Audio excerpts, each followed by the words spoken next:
Shuttle Sunday. Let's have 5x5s in chat for the first of this series, we hope, of Shuttle Sundays. I see a 5x5 already, that's a good sign. And more of them there too. Okay, this is like a Raptor side, but a Raptor side plus, because I have a lot of content to show you, and we're on an actual subject of a mission, because we're going to do this in a series. And we thought, well, why not start with STS-1? We've kind of done some preview ones. We did when Endeavour was lifted into the California Science Museum. We did a bit of an Endeavour Shuttle Sunday, even though it wasn't even a Sunday, and it was quite fun. So we thought, well, you know what, we could probably do that on like a Sunday when we've got a spare Sunday to do a stream. So we thought maybe we'll do it then. And then we did myself and Sawyer, during a very extended Starbase stream that we didn't expect to be so extended, did a bit of a Shuttle Sunday as well there as well. We thought, hey, this is quite fun. Let's do a Shuttle Sunday series. So this is where we are. We're here right now. Same format as always. If you've got any questions, we'll make it interactive. And you can do it at NASA Spaceflight in chat, and it will hopefully turn up in the panel where we can read out the best questions we can find. We might not get to them all, but we'll read out as many as we possibly can. But we want to start with the SS1, and we've got some special guests with us. First of all, my fellow shuttle fan, Sawyer. Say hello, Sawyer. Hello to Sawyer. Oh, wait, that's me. Hi. How's it going? Sawyer starts with a pun within 1 second. That's an impressive ratio you've got there, Sawyer. I mean, fun and shuttle. How could you not? Yeah, I know. Well, we're going to probably we're allowing Sawyer as many puns as he wants. Let's be fair. Let's make it fun, because we are talking about the space shuttle program, which is quite a serious thing. But we can have fun with this as well at the same time. But also joining us is Jack. Say hello, Jack. Hello, Jack. Also, is that a pun? I don't think that's a pun so much as it's just wordplay. Yes, I suppose, yes. But I think Sawyer, just basically, if we can take a pun token off Sawyer, and it's a bonus, isn't it? Because he means jeez. Yeah, fair. Yeah, that's cruel, isn't it? No, I shouldn't say that. So STS-1, let's start with this mission. The Perhaps idea is the craziest test flight of all time. Actually is that you took the words right out of my mouth. I was going to introduce this by saying this was the world's most risky crewed human test flight into space ever, something I don't think we'll ever see again. This was the maiden launch of this vehicle. There was no test launches, not like a Starbase. They weren't launching IFT-1s and IFT-2s and IFT-3s without crew on board. They launched this vehicle for the first time it left the pad with 2 people on board. There was major risk with this, and we'll go through some of the risk factors with this. But I think we should start with some history about Columbia, because Columbia is a beloved vehicle. Obviously, we've lost Columbia on STS-1, and I will actually play a video that is quite fitting. It's quite sad, but it's fitting as well, related to STS-1. And the pilot, which was Bob Crippen, who flew with Commander John Young. But before they flew, let's bring up some baby pictures, because I've got a lot of pictures. We've got a lot of pictures. Some are public, but a lot of the L2 stuff I pulled out as well. So I'm bringing up some pictures of basically Columbia as she was being built. Let's see how this works. It should be coming up out to the Shuttle Sunday. Let's just see if that works before I actually move on to the picture. Yes, it's working. There we go.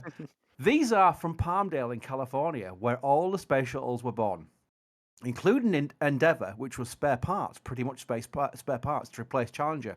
So they all went there as well for their servicing. There are orbital modification periods where it was basically their home garage, shall we say. So when Endeavour went back to California, it was almost returned to the birthplace, pretty much. But I've got lots of these photographs. A lot of these are unseen before, where you can see Columbia being built here. That you can start to get the idea of what a space shuttle looked like just from the fuselage being put together. They were almost like in sections. They prefabricated the sections and took them out to Palmdale and then assembled them in Plant 41, was it, Jack? I think they called it. Plant 42, if I'm not mistaken. 42. There we go, yeah. Now you can really see how they're putting it together.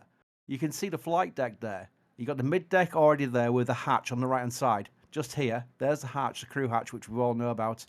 But there was obviously the flight deck there and the mid deck there. That's how they got how many astronauts in there, 7 or 8. They could even do more. We saw in certain missions. There's another wing section. Now you're starting to see the shape of a space shuttle there. You can really kind of recognize it there. There was 2 bays at Palmdale, one left, one on the right, and sometimes you'd see 2 orbiters in there, one being constructed and one being serviced. And there's other pictures there.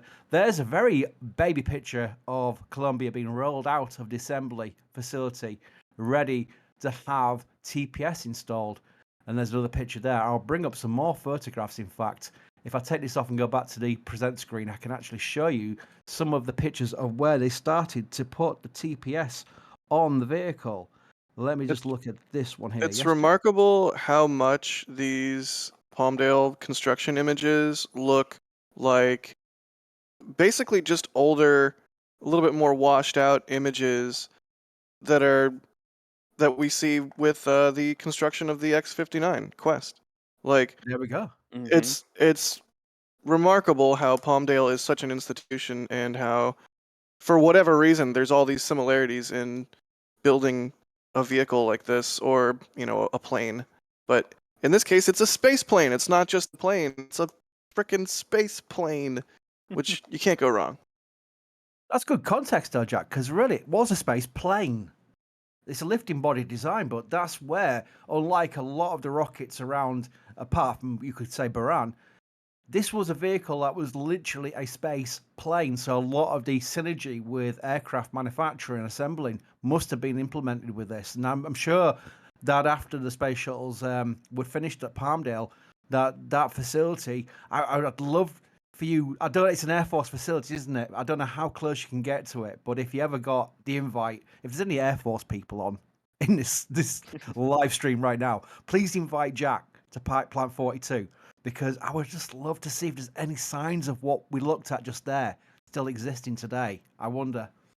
Yeah, I didn't get a chance to go for the B-21 rollout, and I did not get a chance to go for the X-59 rollout, but there's still a chance I could get to go for X-59's first flight. So hopefully Ooh. we get some Plant 42 Palmdale access because it's hallowed ground, right? I mean, just look at these images. Yeah, The mighty absolutely. Delta winged vehicles. Now, sorry, I'm going to bring you in on this because, as you know, and a lot of people will know, Columbia's in a pretty sorry state when she was transported to KSC. A lot of the TPS was missing. We talk about Starbase and Starship, and oh no, there's a tile missing. You never saw Columbia. They had to do a lot of work with the TPS here, and you can see TPS application, which is very similar to what we've seen at a production site at Starbase. I'm doing a lot of crossovers here because there is a crossover galore with Shuttle and Starship, but this is where we've seen a lot of TPS. There's external tank 1. There's more TPS.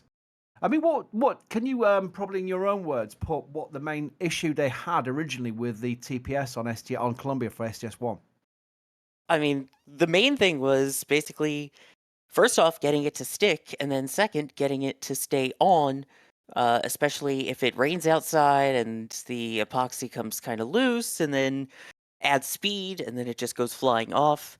It didn't help that when they actually did ship Columbia out to the Cape for the first time, it wasn't complete. It was still already missing tiles. I believe it still had about 6,000 more tiles that needed to be installed. And then they see it land and go, oh, that's even worse than it was supposed to be.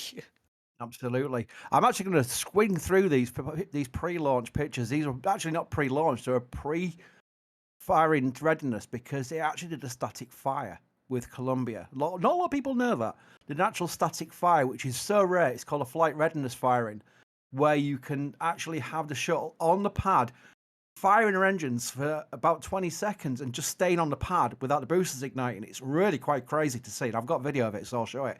But look at the way they improved the TPS here. Let me zoom in on this. This was once they'd finished the reapplication process. Columbia Enhance. was looking a lot better there.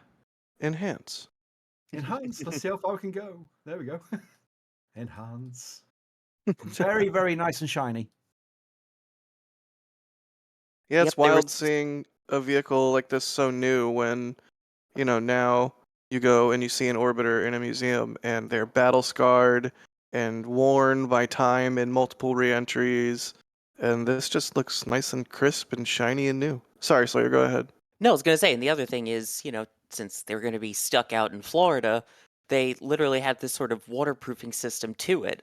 And that eventually would start to dissipate and burn off during reentry, so they'd have to re-inject it for each flight. But it's weird not seeing those little dots and just seeing it super shiny where every tile is not flown yet.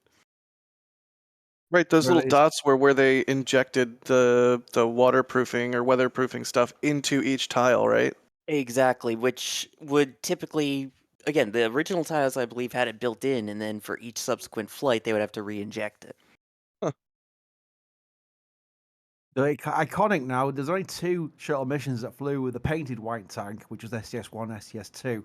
And then it decided we covered this previously, didn't we, Sawyer, on a previous stream? But maybe we could just refresh people's memories, because there's people who probably just joined us for the first time, learned about Shuttle, that they opted not to paint external tanks for a few reasons. Maybe you want to cover that while I share some tank pictures. Yeah, sure. I mean, first off, they realized, okay, what are we getting out of adding the paint in terms of weight? I believe it was an additional 200 pounds of just paint on the external tank. Like, why do that when we can load the vehicle with 200 pounds more of cargo or science or whatever they needed? So, part of it was weight. And then, again, so this is an orange foam that was painted. Uh, the foam is totally okay sitting out there in the sun, in the Florida heat for all this time, it turns out. And you might see the tank get a little darker the more it stayed outside, but it was basically weatherproofed fine. It could deal with the heat, and it saved mass. I did a Oh, poll. oh, nice. I like polls.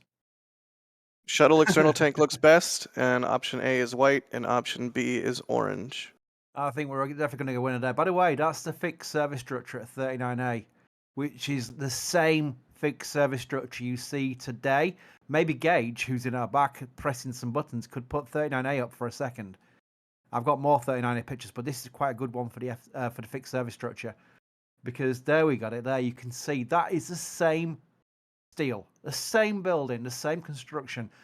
SpaceX has obviously worked on it since and cladded it and made it look nice, but that is the same system. That is the same lightning pole that we look. This is from 1980.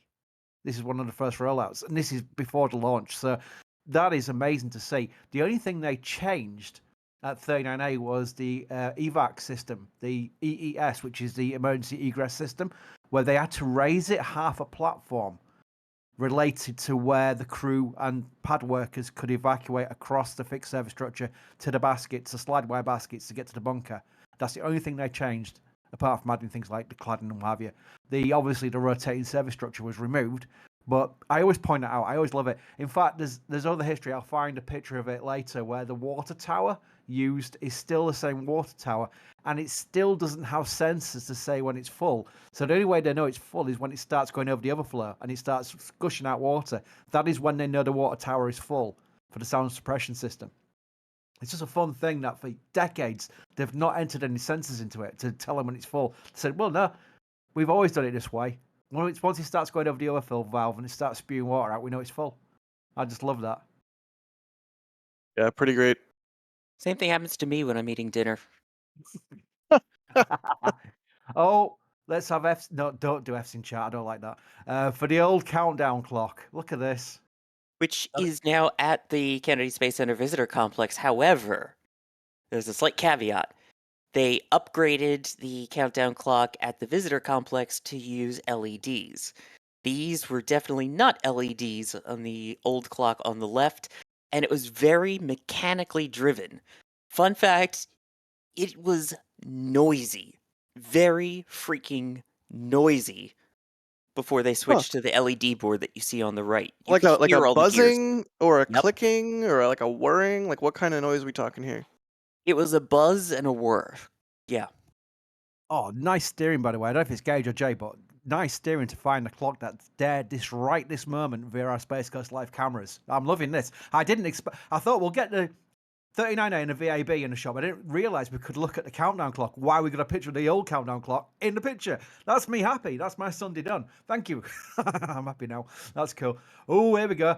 Back to transportation. Jack, I can bring you back in. Plane. Yes. Big plane. Yes, The shuttle and carrier they- aircraft, 905. And they didn't repaint the American Airlines stripes on the side, so it just looks just proper. Yeah. Really quick, do we like the old clock better or the new clock better? I'm like the resident. I'm like the chief tribalism officer. I'm the CTO. Which clock do we like better? On a future Shuttle Sunday, I will show a mission where we've got a lot of video from a guy, an L2 member from Japan who was with the Japanese media. And he set up a load of VHS cameras, so far back we're going, at the press site. And for some reason, his microphones, I don't know how it worked, and it was a very noisy night launch, he got the best views of a night shuttle launch I've ever seen. and I'll put them on the stream and show them with the sound on, because the car alarms are going off. There's crackling going off. There's people getting a little bit scared by it. It's so loud. And that, to me, has the iconic view of the old countdown clock in it that makes me love it so much that I may be thinking old style for me. What does Sawyer think? I'm gonna be the controversial one here. Uh, NSF Live Fight Mode engaged. I liked the newer one. It took me a while to realize that I liked the newer one better, but there's something about it that it provides more information. I mean, of course, the main thing it's supposed to do is show the time, which it does. It's just the ability. At one point, they had it where you had the countdown clock on the right, 3/4 of it, and then the left quarter was the actual launch live stream. So if you were at the press site and you didn't want to have to pull out your phone and see what's going on, you could literally watch the stream while looking at the clock. Yeah. Nice. So Yeah, I it's don't the know. little things that make more convenient when you're there. As much as I love the old clock and the look of it, the practicality of the new one makes it my fave. Yeah, I think I hear what you're saying. Like the new clock has more utility. It can be more information dense than just the time, which is good. But it's like to me, it's just like a sports stadium, like a jumbotron kind of thing. And maybe it's just nostalgia. It doesn't have the same feeling as the older clock. But anyways, I digress. I digress. We also have some questions coming in. I'm adding to the panel. If you want me to throw those in at any point. Yeah, absolutely. I was just looking at the panel at that moment. You're in my mind. That's twice you've got me, Jack, where you've literally been saying something as I was thinking it. So well done there. That's amazing. I'm going I back to this got you. plane. I love this plane because, I mean, I'm not into big into planes like you are, Jack.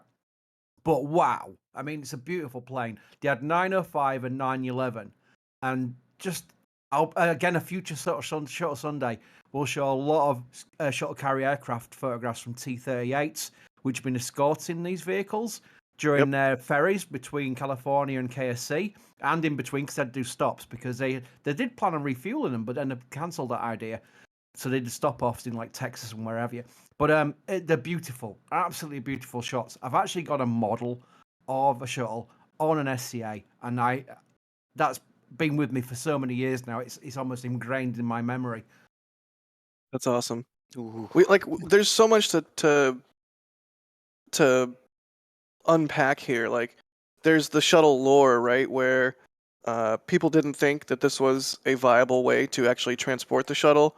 And then I should know the engineer's name, but one of the engineers on the program constructed an RC plane, like an RC 747 with an RC shuttle on the back of it, and flew it to prove that this is in fact workable. And it's just like, oh man, can you imagine being that guy and all your coworkers are saying no, and you're like, fine, I'll build it and I'll prove you all wrong, and then sure enough it worked, and here we are with a full size shuttle on a dang 747 flying, like taking off. It's just it doesn't get more beautiful than that. Like what a cool thing to see.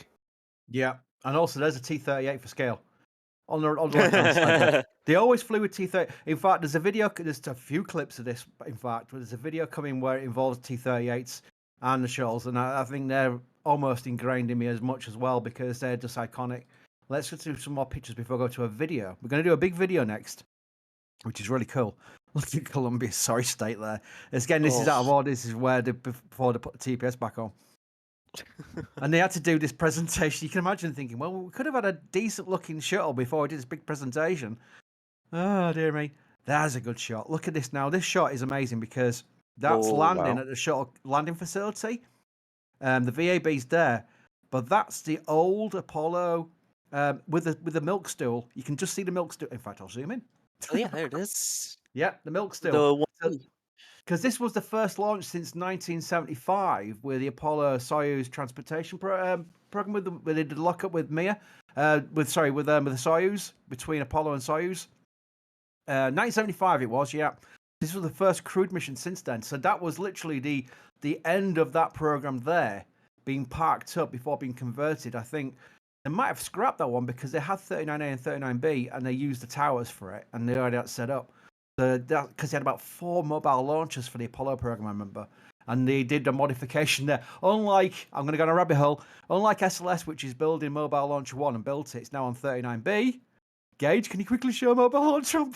I didn't expect to show this. There we go. That's Thank you very fast. much. Wow, that was fast. You must have seen that coming. There's Mobile Launcher 1 for SLS. That's for Block 1 SLS. Instead, with Block 1B and Block 2 being a slightly bit taller, they thought we could just put like a little version of the milk stool on it and that'll cater for the changes in the umbilical heights. They said, no, let's spend another $1 billion on another mobile launcher, which they're building at the park site, which you will see on an upcoming flyover video that's coming out next week.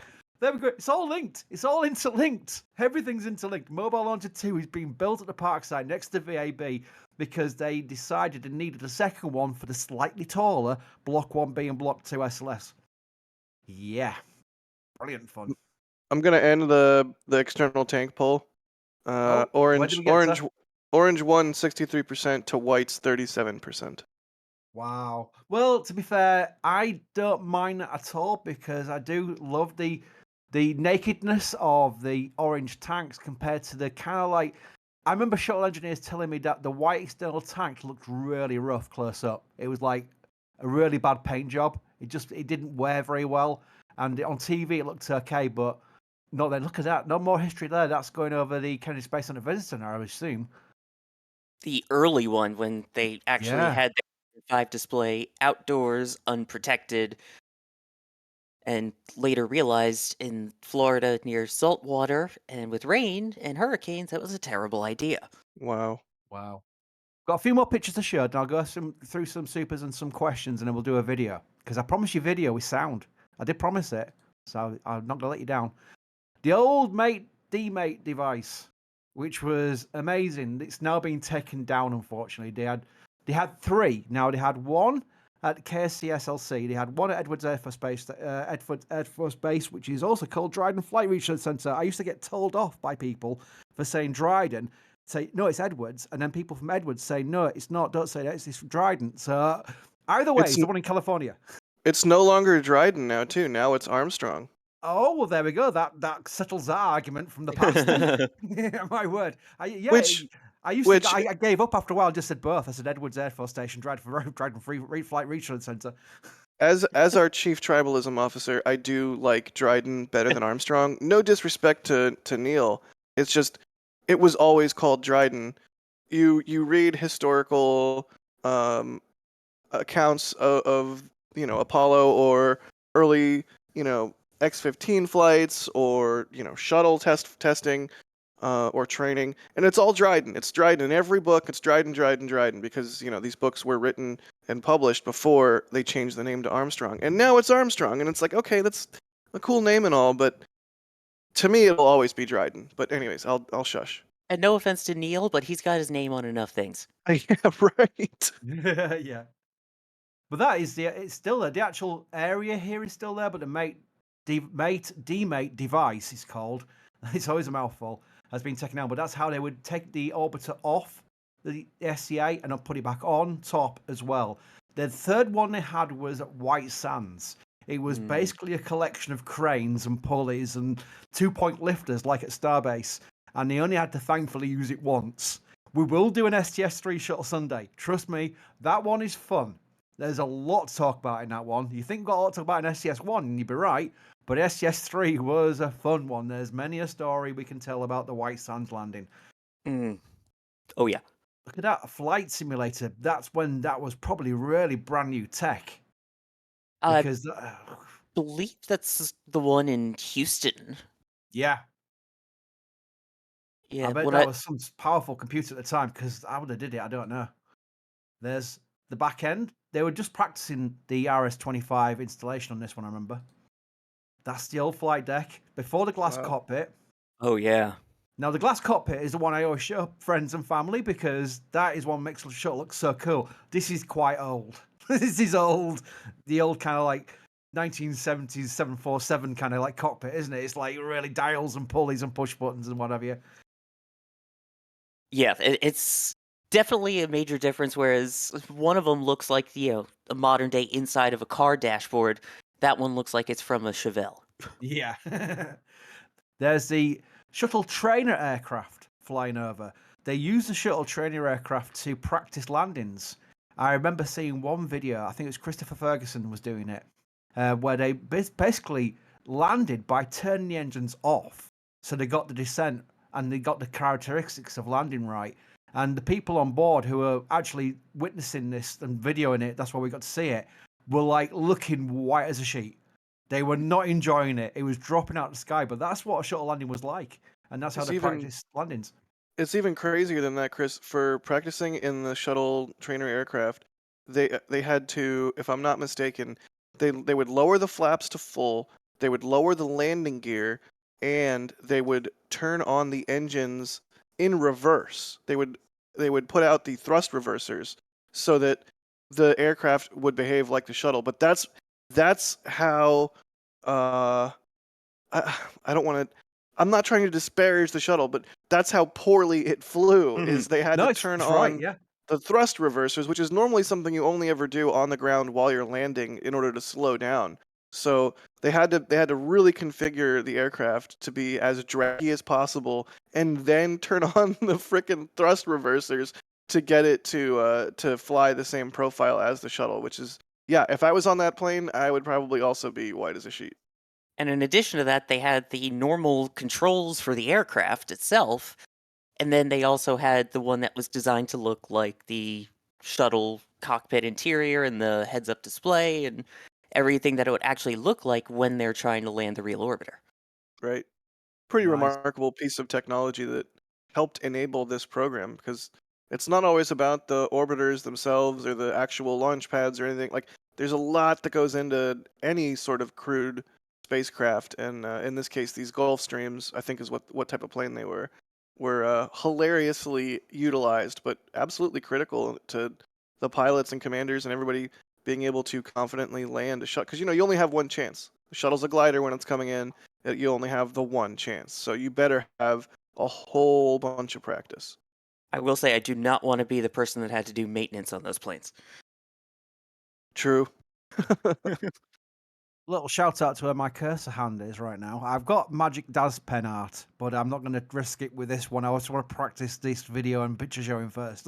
But that is where the Starship Tower is right now, at 39A. So you can Nice. see how they've utilized this complete area here. It's a large perimeter for 39A, so that makes perfect sense to be utilized for both pads. But there we go. Let's quickly move some pictures. I'm going to do the questions and such. There's Bob Crippen and there's John Young at MCC Houston ahead of their mission. They always went round, and there's lots of photos. I've got lots of photographs of the pair of them basically going through training and what have you. This was the mission, which we're going to be talking about in a second. Basically, it was incredible that they had crew on board for this, because you'd think they'd probably all do it crewed. There was talk that they could do it uncrewed. Baran did it uncrewed, for an example. But that is basically the mission objective there of getting to our orbit. Basically, where you'd have separation, the boosters would splash down. You're going to see all this in a video in a second, and then the external tank would come down in the Indian Ocean, a corridor over the Indian Ocean. It would be destroyed on re-entry, by the way. It didn't land in one piece. Buran also had auto land. Space Shuttle did not. Let's just finish this little batch. We've got lots more to go. Yeah, I'm surprised. I said we might do an hour. I'm going to try and do it in an hour. We're already halfway through. That is a I beautiful photograph. love this Yeah. shot. I love this RSS shot. retract. Yep, It's a that is long RSS exposure. retract. It's a long exposure, so the movement of the RSS retracting creates those streaks of light. That is just absolutely beautiful. Really is. I think Right, Ben let's- Cooper took a similar shot of SLS when it was rolling out, getting the little streaky lights. Like, you love to see it. Awesome. Right, let's go to some questions while we're doing that. I'm going to set up a video while we're doing this. Don't worry, I'm not stopping yet. Coco Cats, thank you. You're first in with a gifted membership. Very much appreciated. Dan Anglin, gifted membership. Chris W, gifted membership. I say it so many times and my mouth goes. RC Horseman, gifted 5 Red Team memberships. Westy the Third, gifted Red Team membership. Apocalypse Cow Dangermoo, gifted 5 Red Team memberships. Eric Fraser, gifted Red Team membership. And Blind Boy with support. Thank you. Will Shuttle Sunday be posted for members? I'm going to put it on the channel unlisted. And then we'll create a series for it after a while. So that's the idea. It is being recorded, put it that way. And then I will link it in a community post, maybe, so everyone sees it. That makes sense, doesn't it? A community post for everybody, and I'll be able to link to it there. I don't want to put it on a notification because that might cause like, what are here for SpaceX and launches and stuff like that. So I want to basically keep it to just a video that's available for all, but basically not with a notification. So look out for my tweet or whatever, or a notification via the community posts. That'll be the way to do it. I lost where I was going with that. I was going to say something else as well. That's right. All the photographs I'm showing, right, be it L2 or public, whatever, I will put in the member Discord member pictures area. I'll put them all in. I've got my files here. I've got loads more to show, and some I might not show, so I'll put them all in, like we do with the Starbase photographs and what have you. So that's a little Discord perk if you're Capcom or above. If you're L2, you've already seen them because I'm getting them from L2. Here we go. Eric Fraser asks, what is the best shuttle and why is it Endeavour? It's Atlantis. It's Atlantis, Eric. We've No, been over this. he's right. Hang on, I'll do a poll. Yeah. Well, I've struggled with polls on best shuttles because you can't get them all in a poll. But we could do the ones that are still around at least, can't we? And then Columbia maybe for reference to STS-1. Alicia will be rioting saying, where's Enterprise? Oh, dear. Right. Cannon Copeland asks, why do you think they manned the first test flight? Well, I'm going to say it's because they didn't know how to do it uncrewed. But Sawyer, what do you think? That's honestly my answer too, is it was always designed to be a flown vehicle, a crew vehicle. And so there's not really any other way that you can test it. Again, they did the flight readiness firing. They tested the solid rocket boosters out at Morton Thiokol in Utah. I believe it was them at the time out there still. And the external tank were built down in Michoud, and they did a lot of testing on the RS-25s as well in Stennis. So I feel like at that point, they're like, we've tested every single individual component, and we're happy with it. But the only way to really show that everything works is someone needs to be in there physically flipping the switches. And that was the lucky job of John Young and Bob Crippen. Nice. John Smith asks, how many TPS tiles were on the space shuttle, and how do they differ from the TPS tiles in Starship? Well, they're different. I've noticed with Starship that the tiles are mainly the same shape. They're almost like hexagonals. If that's the correct terminology for the shape, I'm racking my brain now, checking that's true. Then they have variants over the flaps and what have you. I don't think they're too dissimilar as far as elements of construction and purpose, which makes sense. How many tiles on the space shuttle? I've got a number in the back of my head, but sorry, maybe you want to just correct me before I say something wrong. Go ahead with your number off the top of the head and I'll take a look. And also the other difference is that the shuttle tiles were basically entirely all silica fibers that were basically woven together. Whereas Starship uses something called Tough Rock, which is toughened unipiece fibrous reinforced oxidation resistant composite. Nice. So I that remember 5 you times answering faster. that before. That's why I knew I could throw it to you. I definitely remember you saying that before because of those fancy words. I'm thinking 24,000. And I've just Googled it, and 24,300. So I should have just said it. Damn. And are we talking specifically for Columbia? Because each mission had, each orbiter had their own unique number of tiles. I went for a shuttle. I didn't pick a particular one out because you're right. You can always identify Columbia because her TPS was quite unique compared to her sisters. So that is a thing we'll show in footage. We're going to show now. In fact, tell you what, let's do it. We've got other questions, but a lot of them relate to stuff we're going to show. So I'll hold them back for now. But let's see how this works. It's the first time I've been playing a video in a stream like this. Let's see how this opens. Let's see if this works. All right, okay. I'm going to first of all just check the sound. I will get one with sound. Hang on. Can you hear some background noise now? Chat, let me know if you can just hear some. It's not. You probably hear some squeaking and groaning and things moving. Let me know, chat. Oh man, what a classic video. No sound, They're saying- Jay. Yeah, they're saying no sound. I love these older videos. Like my personal YouTube recommendations are chock full of videos like this.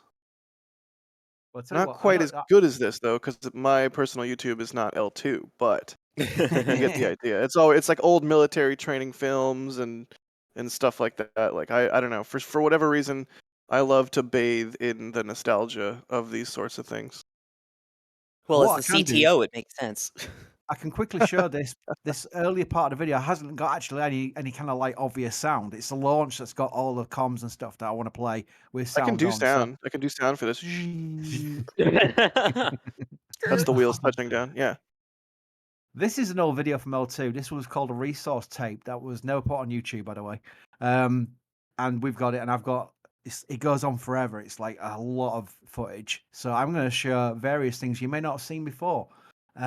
I've also got a landing video, which is really cool because it's a chase plane, and the pilot on board is literally cheering as it lands. It's really cool. I've never seen it before. I didn't realize I had it until I played it in preview of this. But this is footage of Columbia arriving from Palmdale for the first time at KSC with the TPS missing. And there's the mate device, mate demate device. I never say it. In the years I've been doing it, it never works. SRB stacking, this same Ooh. process. Can we talk Same about these process. title cards for a second? They're amazing. Yeah, they are, aren't they? Yeah. Yeah, and then again, these were stacked onto I believe stacked onto the mobile launcher first, and then the external tank was mated, and then the shuttle finally attached to the full stack. You can see the segments. How is Discovery winning the poll? I suppose, that's not too bad because Discovery retired as the flagship. And a little story while we're watching this video with no sound on is that Discovery is what's called a vehicle of record. When the SLS program decided they wanted the RS-25s, it also wanted some MPS from the shuttle program to test before it was designing the APS for SLS. So they took parts, they donated parts from Atlantis and Endeavour to the SLS program. So when you see Atlantis and Endeavour on display, they are missing some of their inners. But Discovery was classified as the flagship and thus the vehicle of record, and no parts were taken off Discovery. So her display has got all her MPS from the old days still inside her. The only thing that all three orbiters are missing are the original RS-25s. All of those went to the SLS program, and they used spare nozzles on a rod to basically portray the the SSMEs on the back of the orbiters. They were called RSMEs, which was basically a fake engine. There's no engine there. It's just a nozzle. I had no idea. That's actually really fascinating. This might be our most even poll that we've ever done ever. Like they're all within, a couple percent of each other, which is pretty remarkable. Also, the SRBs are huge. The shuttle stack is huge. Yeah. I think everyone kind of has, as hard as it is to wrap your head around the scale for these sorts of things. I think everyone sort of has a relatively good feel, especially when you see the shuttle on the back of a 747. And yet, we see these SRB segments being lifted around inside the vehicle assembly building, and it really gives you a sense of scale of how big it is inside the building that these SRB segments look downright tiny. Yeah, there was one time I got to go into, at the time, I believe it was called the ARF, which was basically the refurbishment facility for the solid rocket booster segments. And yeah, you get in there and go, okay, this is actually massive. I would say you could probably stack about 4 to 5 jacks on top per segment.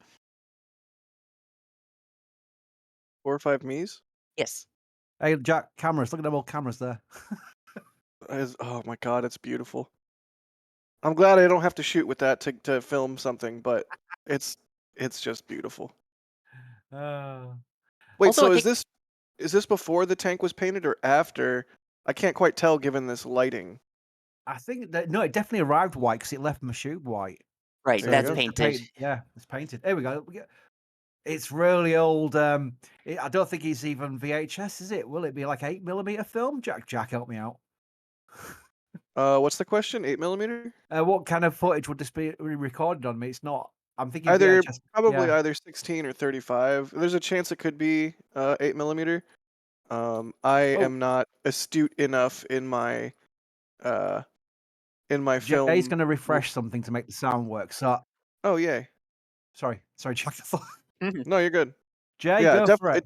it definitely would have been film of some kind. What type of film? I don't think it's 8 because 8 has a very specific look. I would guess 16 or 35. Right, hold on to your hats, boys and girls. We're going to see if Jay's magical tree is very good. By the way, this Jay. That doesn't sound right, Ju- does it? But yeah, like 8. Just to go down the nerd rabbit hole for a little bit. 8mm would be more like home movies kind of thing. Like it's a small little cartridge, and you can get a pretty cheap, or you could at the time get a pretty cheap camera and shoot 8mm of like, oh, we went on a vacation or this or that. 16mm is like the intermediary between. It's still relatively well. It's cheaper than 35. And 35mm is like what you can shoot at 35. So probably, my guess would be 16. I told you that Jay was good. He's got sound from video playing. Everyone says it's loud in chat. Sound down. Now is that something I should turn down? My OBS, I wonder. Let me try if I turn it down. Oh no, Jay's got it. I'll leave it back where it was. Put it back where it was. Right, Jay, sorry. I can't hear it, so I have no idea. No, I can't either. So, chat is screaming that it's like booming through their TV screens, and we're like, well, this ain't work, so I don't see the wrong with that. It's okay. Jay is working on the sound level. Don't worry. We will need to sort the sound level out before the launch because the launch will probably break the speakers if it's loud now. Well, the good thing is the loud noise covered that leak that you accidentally said, right? Oh, there we go. Right, so I'm going to leave this playing. This is actually quite a thing. Well, you actually saw it every single time. The orbiter it's called roll over. The roller, in fact, before I start talking, we can make sure that you can hear us yet. Just let me know if it's still too loud. Before I start talking, otherwise it'll be pointless. That's great now, they're saying. Thank you, RC Horseman. RC Horseman says we're good. Super. Right, so this was a thing that happened every single time. What it was called was rollover. Rollover was where they would transport the vehicle on the OTS, the Orbital Transporter System, which is now working for SpaceX, rolling boosters, by the way. Amazing. SpaceX picked it up for $28,000 in an auction. That's a true story. They would roll over to the transfer aisle on the vehicle and taken up this way, so they were both mostly in a launch position, and then they would photograph the TPS belly so they can compare it. This was post-Columbia, by the way. They could compare it with the orbital, the RPM photography. But they would do this anyway. They'd rotate that and they'd lift it up over the transfer aisle, over to the high bay, and then lower.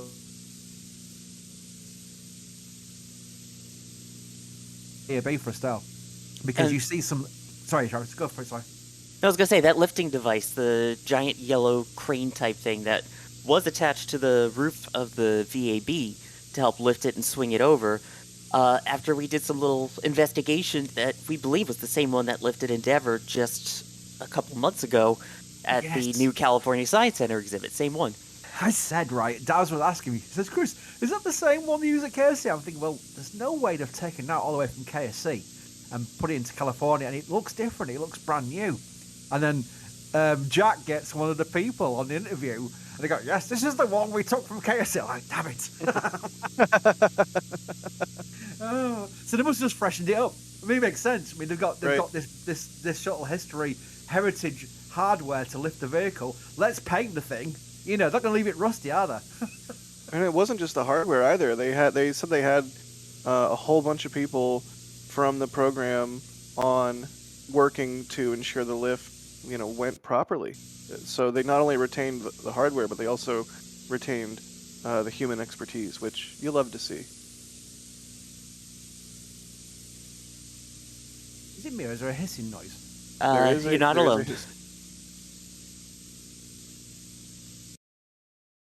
Bear with us, we're working on it. This is why we're doing this one as a test stream, because we thought we'll get all the kinks out of the way before I go on to other missions. It's coming from my present, is it? That's weird. Astro Level's nephew says, I hear snakes. Are they actually the nephew of Jim Lovell? That'd be cool. And by the way, Jay, I've actually paused the video, so something is coming from my present that's nothing related to the fact that it's the video. Gone now. Let's press play. Came back. Yeah, that's Yeah. the video. It's the video. 8. Well, that heard the sound for launch. Well, you know, we didn't always have fancy digital recordings of things with no noise floor. Sometimes you had a tape that was magnetically recorded onto, and you get a little tape hiss in there. Nothing wrong with a little tape hiss. This is rollout. Crawler transporter still used today. And they still, I believe, use the same Alabama River rock on top. That goes down quite a ways to deal with the weight of all of this. Is it Alabama River Rock or is it Mississippi? I feel like I've heard every single state from the Gulf Coast. It's like, oh, it's River Rock from, you know. Which one is it? Let me double check. I thought it was Alabama River Rock, and then they had the Mississippi Mud buried deep underneath that. Oh, maybe that's what I'm thinking. Either, I'm sure whatever it is, your gut is right, Sawyer, because I have no idea. You're the East Coaster. But I just wanted to complain. You know me. I'm also the chief complaint officer. This is rollout. This is not rollout for launch. This is rollout for flight readiness firing, which is really cool. I'm going to get to it now because it's a long video. We're here all night otherwise. Let's get out of here. It's an L2, by the way, if you're an L2 member. And yes, just to confirm, it is 10 centimeters of Alabama River rock on the straightaways, 20 on the curves, 12, and then 11, there's 10, even more, 9, 8, about 1.2 7, meters of 6, other stone 5, and 4. crushed We have a things go for below main it. Engine start. We have main engine start. All 3 engines are Wait. up and running. Not the launch. Wait. Before we do launch, you gotta pause it. Not launch. Beautiful engine. Oh, this is the readiness firing. Yeah. Ignore me. Gimbling of those engines. We gimbal them sequentially with 1, 2, Wow. Classic 3. fire for a special. And we have Wow. had shutdown. We have had shutdown of all 3 engines. How long do they burn for? Full 20 second burn, a full 20 second burn as expected. Yeah. There we go. So there we go. So that was a static fire of a space shuttle. Very rare event. They did it for the first time that the orbiters were used. And obviously all the orbiters went through that, but just once. Just the once. Really cool thing. Now, launch day. I think we'll go straight on to launch day because this is where we've gone through the pictures before. We've got lots of other pictures related to the launch, so we'll go through this first. Again, it's an old video. It was, by the way, I found out the L2 person who donated this video took it from a VHS tape, which was not even the original, from KSC, and his son digitalized it for us and sent it to us. That's how we got it. So there's some rare footage in this. Nice. Now on their way to the suiting room. This is related to Crew 8 as well, if you think about it. Similar processes. Yeah, I was just thinking that we just had the Crew 8 scrub yesterday, and a lot of the vibes here are exactly the same, or at least similar or reminiscent. You know, we're seeing astronauts suit up in the same room as we saw astronauts suit up yesterday on our Crew 8 stream, or Astronaut one of the John same Young rooms. has put on his space helmet, locked it in place, and is in the present time they are testing to make sure that that system is working properly. Has sort of a tightening device which at the neck which is pulled down to ensure that we have absolute integrity. These are the suits which would protect them during the mission. This is walkout. Now, the fun thing here is, compared to Crew 8, where you know you've got a very safe vehicle and abort options, these guys, whoa, you know, I mean, I'm thinking there's a very good chance they could be going out to their deaths. I'm not being morbid, it's true. The risks were there. They had ejection seats, but how useful they would have been during a launch is probably not at all. 5 minutes and Right, ejection seats are basically only going to help you, in theory, after the SRBs burn out, but at that point you're so high and fast that you're not. It's like there's a very limited set of circumstances where the ejection seats would have actually helped. Didn't they want to crew is fly now an moving across RTLS on the the first swing arm, the on the orbiter first access one arm on Mhm. STS-1, for the but white John room. Young and The probably some very others were clean basically area like, yeah, no, in we're which not they doing an will art because be that was an abort mode prepared for for shuttle, entry into the but orbiter. thankfully they never had to do it. And somebody please tell me there's a famous John Young quote. Where is it? John Young RTLS. I know it vaguely, but I don't want to butcher it, so I want to get it exactly right.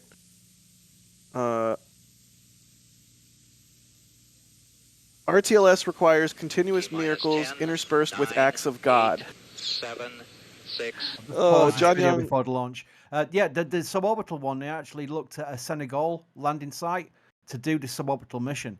And that was to test RTLS, but obviously they were going to go back to the launch site. RTLS abort was risky as it was, but they were going to do a suborbital mission plan where they would land in Senegal. But then they decided, no, let's just go for it. And of course, John Young is deeply involved with that. I think someone asked John Young if they'd ever hit the abort. During the sentence, he said he'd never pressed it. He'd never gone for it. Unless, obviously the orbiter was doing it itself. But the fact the ejection seats, I think I remember saying that the only time they could ever use the ejection seats was like just before landing if the landing gear had not deployed. That was when they'd use the ejection seats. They were too high during SRBs, like he's mentioned, Jack. So the ascent ejection option was probably just there to make people feel happier when they're watching the launch, because otherwise I can't see them ever being used. Right. Would you like to see a shuttle launch, boys and girls? Ooh, yes, please. Yeah. Here we go. Now this has got a lot of the raw audio from Mission Control as well, which is where they're learning on the job. There's a point where they say you're lofting a little bit, you'll be higher at staging. That's mean they had more power on the orbiter than they expected, but that's how they got it from the test flight. And literally were going for it, so here we go. 4, we've gone for main engine start. We have main engine start. Liftoff of America's first space shuttle. And the shuttle has cleared the tower.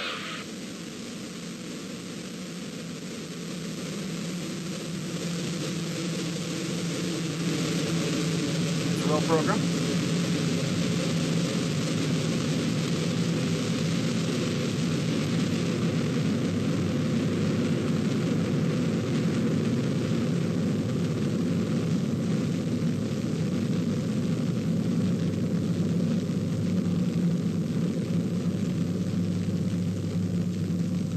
What a beautiful machine.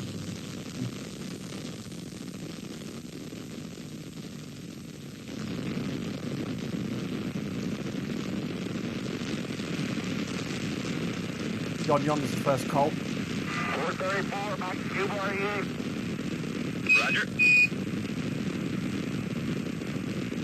You say Mach 2.8? Yep.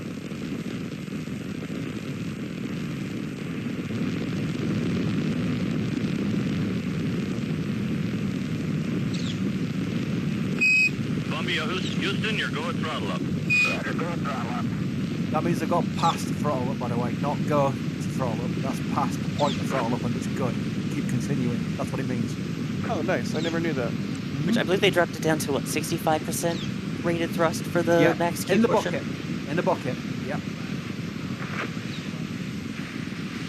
It's funny that now the like hypersonics are all the rage. Like, oh, hypersonics Roger, this, Columbia, on a hypersonics nice that. ride. You're lofting a little bit, so it could probably be slightly high at staging. 1 minute 45 seconds coming up on go, no, go. Columbia, you're negative seat.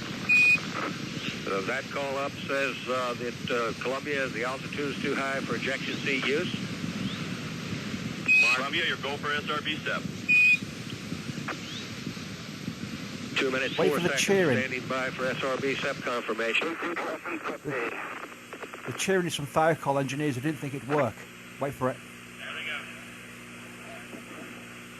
Roger on the step, Columbia. Mark, 2 minutes, 20 seconds, confirm solid rocket booster SEP. Thiocol engineers didn't know if SEP would work? Is that the... The Thiocol controllers in MCC Houston were concerned the separation wouldn't go well, and that had been abort mode.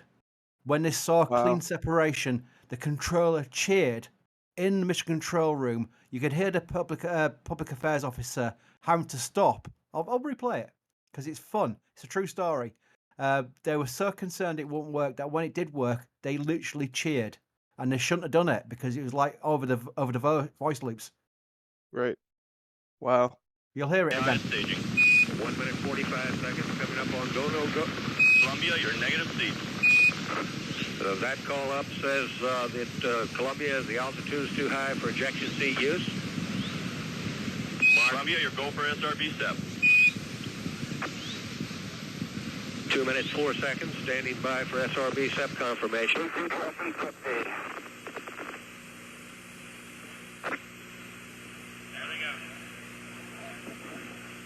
Roger on the SEP, Columbia. Mark, 2 minutes 20 seconds, confirm solid rocket booster Immortalized forever. Yeah. Oh, yay. So this is a thing here. The video cuts to this where the SRBs are recovered. They come down, land by parachute, and they're recovered. Now, everyone goes, that's the SRBs were reusable. They literally took them apart in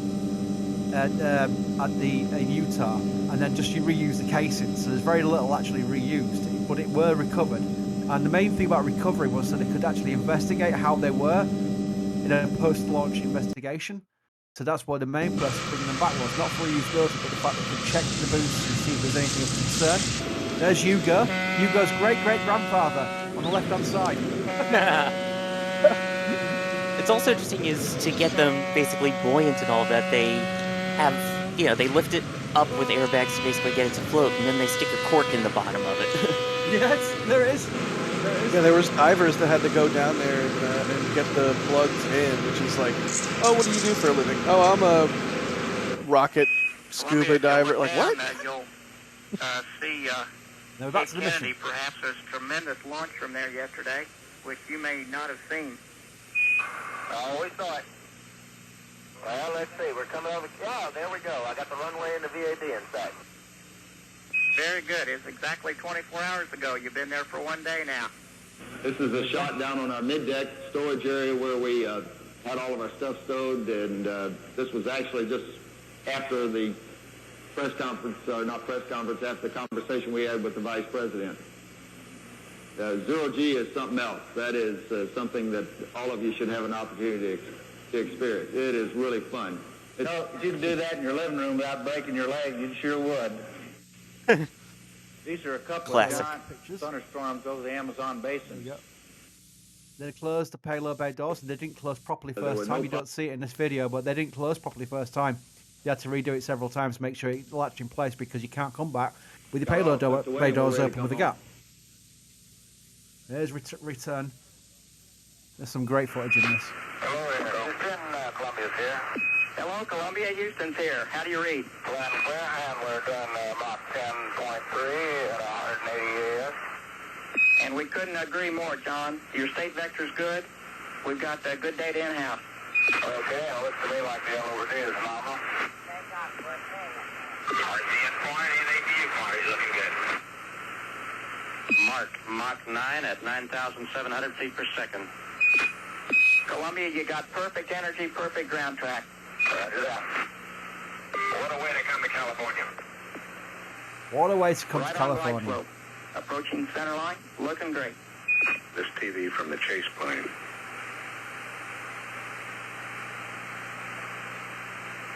$16,000 feet. Mach 15. And this is before they landed on the 271 knots. paved runways. That's right, yeah, it's on the sand. Yeah, it's one of the nice things about Edwards is the super long, gigantic runway doesn't just like Fido said it couldn't end be any better. in bad terrain for landing. It ends in a dry lake bed, which 11,000 is just feet. fine for landing. So you can either land on the concrete or you can land on the dry lake bed or a combination of the two. There's more chase plane videos to come out, I'll show you in a minute, but you'll hear the T-38 pilot says, looks real great underneath. He was literally 280 checking knots. the underneath the orbiter at that point to give him the clearance for landing. Otherwise, ejection seats. And the orbiter would have crashed, and that probably been really bad. 5,290.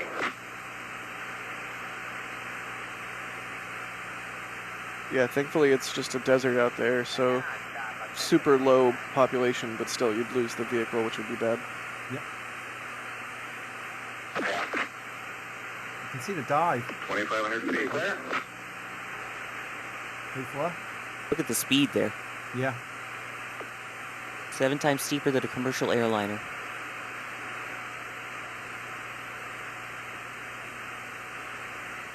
You're coming. Go down. P-38 pilot giving the calls. 40, 30, 20, 10, 5, 4, 3, 2, 1, touchdown. Those gears, 10 feet.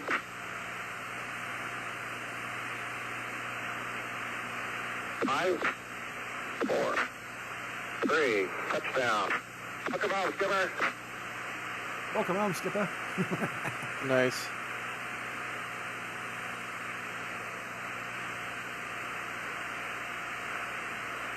And the flight director you'll hear, Capcom, sorry, is Joe Elgin. He was in Armageddon. Welcome home, Nice. Columbia. Beautiful, beautiful. So iconic. What a How it all machine. started. Yep, no shoots, Right. by the way. No shoots. Take it up for hangar, Joe. Interesting. What was the rationale for that? Just for the shuttle, like, runways at KSC, so We're they going had to more test it out first. allowance to stop in time. And also less wear and tear on the brakes. Yeah. Because they don't want wheel fires, which have happened after a couple landings. Oh my gosh, that RV. Can I get an RV, a vintage like 1980s RV, and paint it like that, please? You'll have heard some calls there, by the way. He goes, do you want me to take you to the hangar, Joe? Which is Joe, the Capcom guy, coming from Bob Crippen. And he says, we're going to dust it down first. Control Houston, the unofficial touchdown time, 2 days, 6 hours, 20 minutes, 52 seconds. 2 days, 6 hours, 20 minutes, 52 seconds. And Columbia, Houston, we're estimating at monotone least voice. 26 more minutes on the ammonia. Did It's they- looking real good. Do they have the same issue with the sand in the orbiter as they did with Roger. after landing at White Sands? No, Or for was some the dry reason, lake bed not the same composition as sand, so it didn't it matter? can't be. The STS-3 landing was a problem with the gypsum, Convoy which is is the proceeding surface area on toward, White Columbia Sands at this Strip, which time. apparently was just cut up and getting into everywhere when the wheels were going over it. Whereas Edwards apparently is not a problem. As a mission control, Houston, we expect the crew. Yeah, the sand able at to White get Sands Columbia is in very about unique. It's a 45 gypsum minutes. composition, That's phenomenal and so yeah, that makes time sense. It's not taking and your power your down. regular standard sand. And Yeah. that's why it's called white sands, because the white sand, because the gypsum in the sand makes it white, so The white main sands. question that I've been asked Indeed. since I got back was, what were you doing jumping around that spacecraft when you got out? Well, I'm proud to say what I was doing. And everyone had said that they had shown, from an engineering statistics standpoint, that it was impossible, mind you, that some of those critical tiles on the bottom of the vehicle would not fall off. None of those tiles fell off. And it's all due to the individual effort of the American people. They've proved that they can do the job. They proved it for the world to see. And I'm mighty proud to be associated with that kind of folks. That's awesome. Real nice, Yeah, this sort of is- like John Young praising everyone. This is what we were talking about when we were teasing Shuttle Sunday on previous streams. Is when he hops out of the orbiter and is just so excited. He just Yeah. goes and starts looking around and taking a look at the tiles. We love to see it. Now preparations for STS-2 for Shuttle Sunday. They do 2, 3 and 4 I think together, and then do 5 for Challenger's first one. Because that's what I think we're doing at Shuttle Sunday. Nice.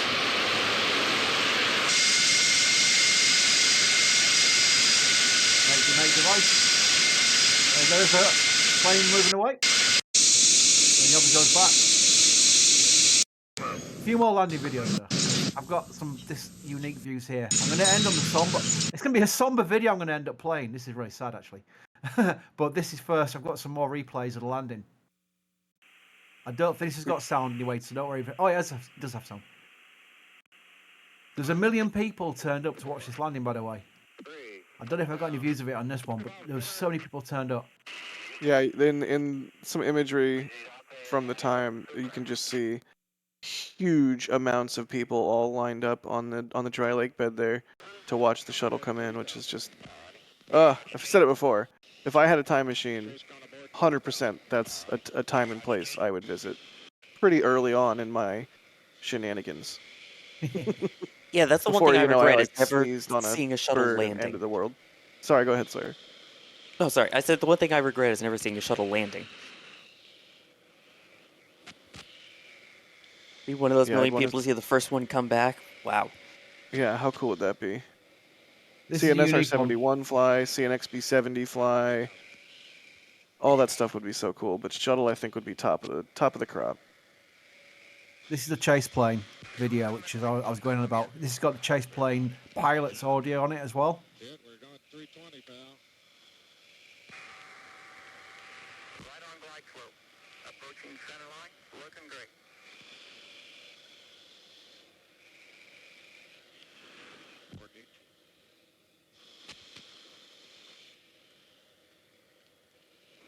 Mark 15. There's two T-38s either side. One's now going below the orbiter to check the belly of the orbiter to say it looks okay. You can land.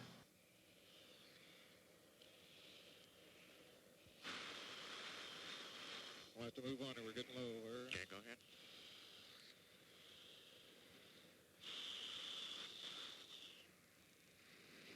You look real good underneath. There you go. You look real good underneath. And that was literally the call saying you're okay. You don't have to eject, which is just like wow. Yeah, quite a call. Go ahead and get tail. Good. Everything looks real good.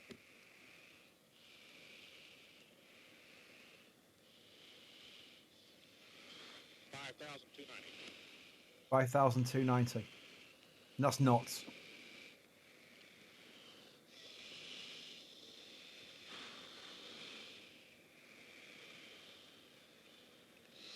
It's also really close. Some piloting that. 4,000, free clear. Here we go. And this stays with the chase plane all the way through this. This is really quite cool. Call free clear. Yeah. Yeah, I mean, it really gives you a sense of what it took to put this thing on the ground. It was Gear. quite a descent profile. Gear down. No go arounds. 50 feet. 40. The fact that the gear is just coming down as you're already over the threshold is still amazing. Right. 3, 2, 1. Touchdown. And the fact that that gear was like right next to a heat shield subjected to the insane heating and forces of re-entry. And it's just like, oh yeah, it's a rubber tire. No big deal. We'll just tuck it away.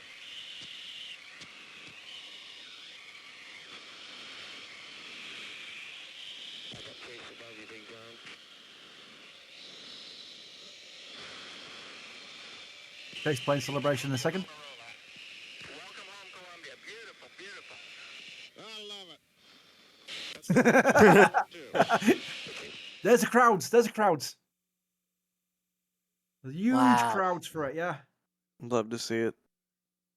Cool. Right. There's more videos, but we'll go through this all day otherwise. So I'm going to go back to the main screen. There we go, main screen. Do some more questions. I'm going to end with a poignant, quite sad video, but I think it's important for the context because there's two reasons why. We love the space shuttle, but also we respect the space shuttle. The space shuttle did have two major disasters, and I think Bob Crippen's speech, which I've got, it was on NASA TV. It's not an LT video. It was on NASA TV. He did a tribute to the vehicle.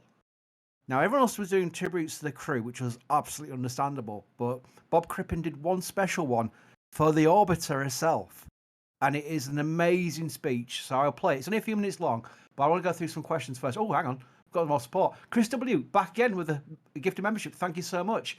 PM what? Shuttle, finally. Love these gents. Thank you for your support, PN what? I always want to keep saying nut for some reason. Davis Botherforth, thank you for your support. You became a PadRep member. Astro Joe, welcome. Astro Jen home from Oslo. Well done, Joe. I'm glad I hope you're doing well as well. Because I know you both were struggling a little bit, but I'm glad she's home now, so that's good news. Thank you, Astro Joe. That's great. No, super chat. You could just put it out and read it out. Brian Owen gifted 5 Red Team memberships as well. Thank you so much, Brian. That's amazing. Right, let's do. I want to make sure we do as many questions as possible, so I'm going to go through as many as I can here. 33 Honkers asked, did STS-1's launch profile allow for a twang before firing the solids? Fun story about that one is that they did a flight readiness firing with just the SMEs, the RS-25Ds, on the pad and got the twang there, so they knew the twang from that. But when they lit the SRBs for the first time was STS-1's launch, and they didn't realise the power of it. It bent the body flap at the bottom of the aft of the orbiter to the point that it almost was too much for a landing. So they learned to put a sound suppression system into 39A after that. And that's the whole sound suppression story, because they did realise that they had to put a lot more water into the system to make sure that the SRBs igniting did not bend the aft of the orbiter via the shockwaves. Yeah, every single shuttle launch had the twang. Yep. Just some were better for the vehicle than others. Well, the ones where they've aborted after the engine's ignited, you'll see the vehicle rocking backwards and forwards for minutes. The twang would be still induced into the vehicle, so it'd be there swaying backwards and forwards. And the shuttle was only held up on the pad via the bolts that bolted the SRBs into the mobile launch platform. The only way they could launch was explosively breaking those bolts, frangible nuts, to release the bolts that would let the SRBs just lift off. If they'd not released, they'd have ripped the aft skirt off the SRBs, and that'd have been a bad day. So there's loads of things that could have gone wrong with these launches. That the fact that they got so many to work was amazing. JS Web Productions asked, is it true that they were trying to incorporate aircraft engines into the original design? I don't know. I'll go to Sawyer next, but I do know that Buran's landing test, the alt versions of the Buran, which was what Enterprise did. Enterprise came off the back of a 747, the SEA, for landings to check how the orbiters would land, whereas Buran used jet engines, literally jet engines, to take off and do the landing tests. So, and they were like on the side of the aft. I don't know if the shuttle program ever envisioned doing that similar thing, but that's what Buran did. Yeah, I believe Buran had them where the OMS pods would be on the shuttle for the jet engines. There were plenty of designs. I mean, they went through 3 different classes of design that were proposed. Class A and Class B. They ended up going with Class C because it was basically the cheapest. Class B, they had some crazy concepts. Again, we've seen Shuttle C, we've seen Apollo Shuttle. I'm trying to recall if there's one specifically with it. I'm sure there was, because there were so many designs until they finally settled on, great, we're going to do one that's entirely reusable, and then DoD said, hang on a sec. Nice. Matt has come in with, is there any reason why the shuttle in the VAB gets lifted and turned only 45 degrees before going into the high bay instead of turning 90 degrees immediately? I remember it's 45 degrees because I've seen so many pictures of when they get to the top of the transfer aisle where they turn over into the high bay. I would have thought it's to do with crane. I'm going to ask some shuttle engineers that because I do not know the answer. Sorry, unless you do. Not off the top of my head, the only thing I could think of is that the high bay might not have been wide enough to do it the full 90 degrees around originally, so you kind of go halfway. Yeah.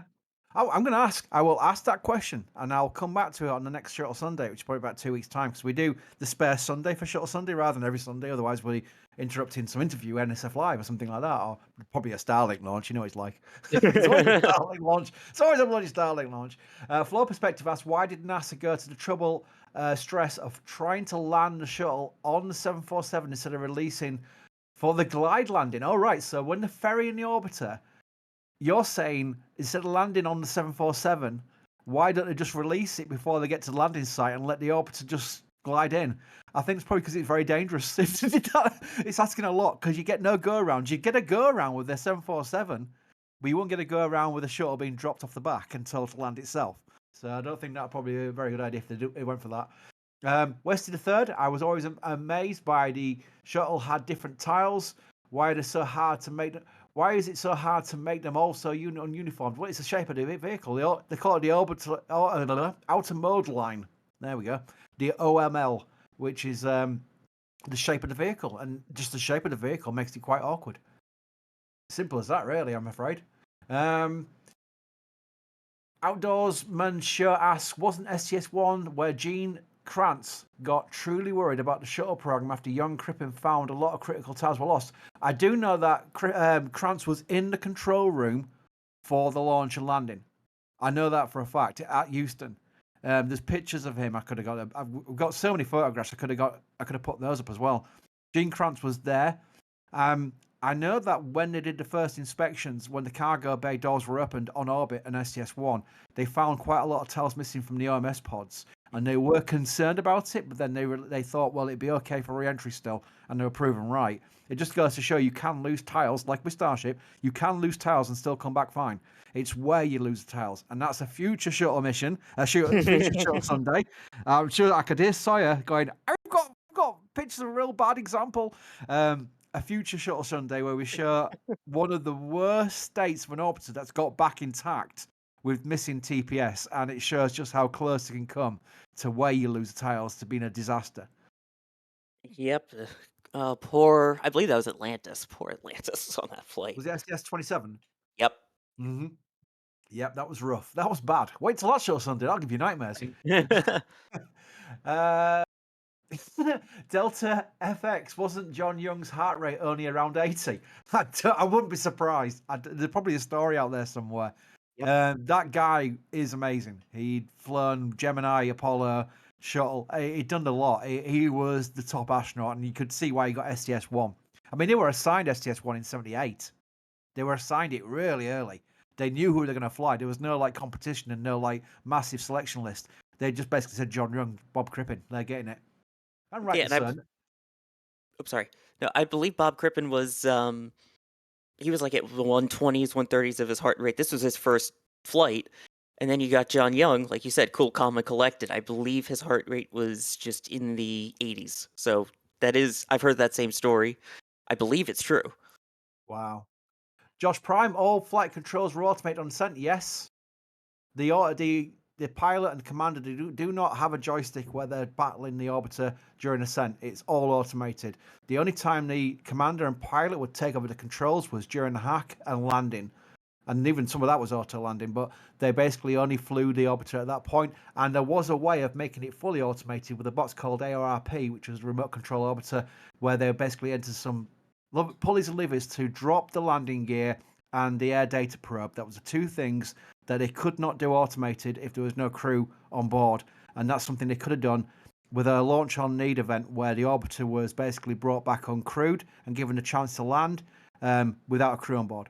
Long story. I'll go through that one on a Shuttle Sunday in the future because the whole post-Columbia situation was quite interesting on how they would deal with an orbiter that they thought had bad TPS damage. Most of the time, they bring it back and do a destructive re-entry and dispose of the orbiter, but there was an event where it was 50-50, and they could have brought it back to California, and if they'd lost it, they'd lose it over the Pacific, which was fine. Long story. Cody says, I'm absolutely loving the new show. I only wish that Chris G was here with us. Missed that guy something fierce. Well, if Chris G's NDA allows him, we'll bring him back for a Shuttle Sunday as a guest. How about that? That'd be a cool thing. He's new at SpaceX, and we don't want to ruin his career by just saying, Chris, come on a Shuttle Sunday. I'm sure SpaceX won't mind. I mean, it's not about SpaceX. That's one thing. Maybe it's allowable. We'll find out. I'll ask. Blind Boy asks, was STS-1 the only one with ejection seats? I can't remember if they kept them for 2 or 3 or what. I believe it was for all of the test flights, which was 1 through 4. 1 4, yeah. There we go. Yeah, that sounds right to me. How fast was the orbiter going at touchdown? I've seen many a shuttle landing video where they're going 215 knots. So it's around that area of landing speed. And anyone who's played Microsoft Flight Simulator, you know the speeds are normally closer to like 120 to 150, unless you're Patrick. Right. Yeah, Patrick and his downtown London flyovers.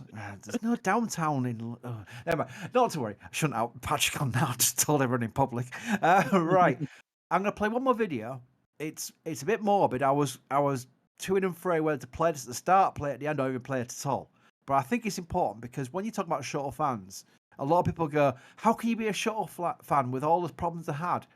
My big reason for loving the shuttle is basically getting to know some of the engineers.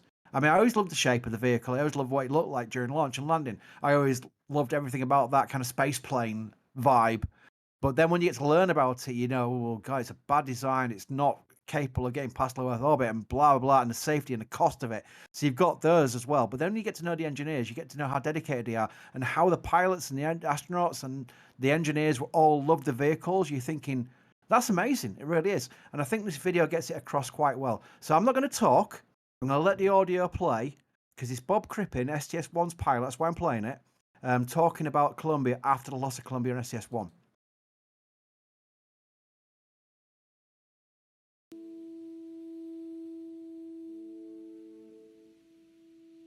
Columbia was a fine ship. She was named after Robert Gray's exploration ship, which sailed out of Boston Harbor in the 18th century. Columbia and the other orbiters are all named after great explorer ships, for that is their mission, to explore the unknown. Columbia was hardly a thing of beauty, except to those of us who loved and cared for her. She was often bad-mouthed for being a little heavy in the rear end, but many of us can relate to that. Many said she was old and past her prime. Still, she had only lived barely a quarter of her design life. In years, she was only 22. Columbia had a great many missions ahead of her. She, along with the crew, had her life snuffed out in her prime. I was here at the shuttle runway in March of 1978 when Columbia first arrived at the Kennedy Space Center. She came in on the back of the 747, escorted by Deke Slayton in a T-38, ready for launch by the loving care of the Kennedy team,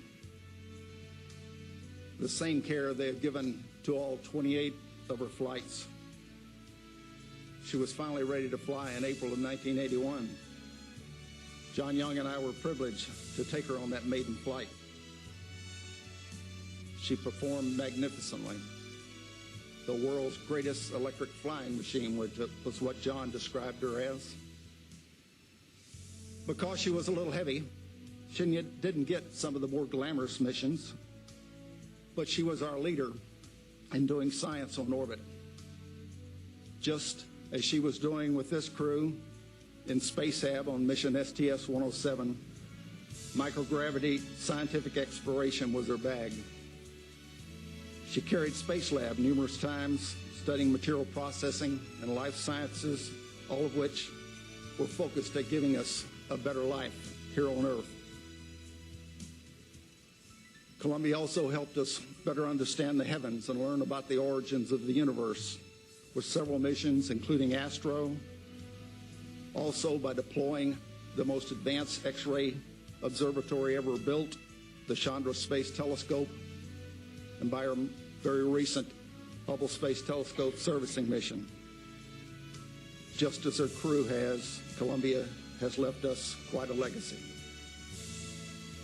There's heavy grief in our hearts, which will diminish with time, but it will never go away, and we will never forget. Hail Rick,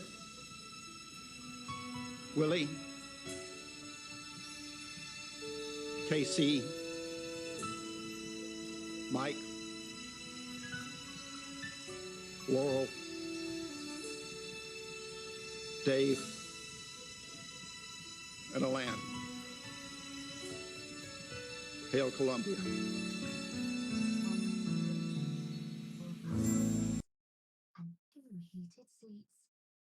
Yeah. That's a video, isn't it?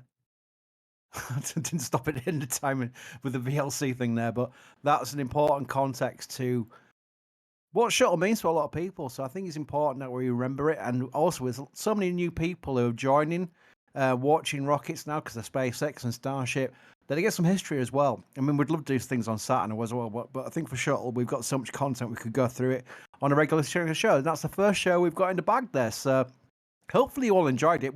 We ironed out some technical things while we're doing it, so we learn to improve the show as we go forward. But that'll be recorded and put onto a YouTube a YouTube video, which is mad because we're on YouTube right now. But you know what I mean. We'll keep it recorded so you can go back and we'll get a series going. So maybe like in 5 or 6 Shuttle Sundays time, you can go back and review all of them and just skip through them at your pleasure because we'll have lots of content for it. So that's something we'll try and do regularly on a Sunday at this time. Maybe not as long as this one. I expect to do about an hour, but we kept on going. We had so many questions. And we'll keep coming back to these. But for now, let me just thank Sawyer for joining us. Thank you, Sawyer. It's an excuse to talk about the space shuttle. I am so honored that you asked me to come join you for it, and gosh, this is fun. I can't wait till we go through more of the missions. Absolutely. And thank you, Jack, as well. Thank you for joining us, Jack. Yeah, of course. I just kind of barged my way in here, but how could I not? It's just an amazing vehicle, and I feel like we could have spent literally hours on STS-1.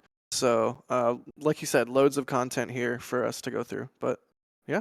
You know what? I mean, I literally have so many photographs I didn't show because we didn't have time. There's so much content. I'm going to put a link to a few things you can do if you like Shuttle. We can get in the store, which is where it's supporting us. It sounds like an advert, but it is. It's an advert. We've actually got Shuttle prints in the store now, and these are our photographs, by the way.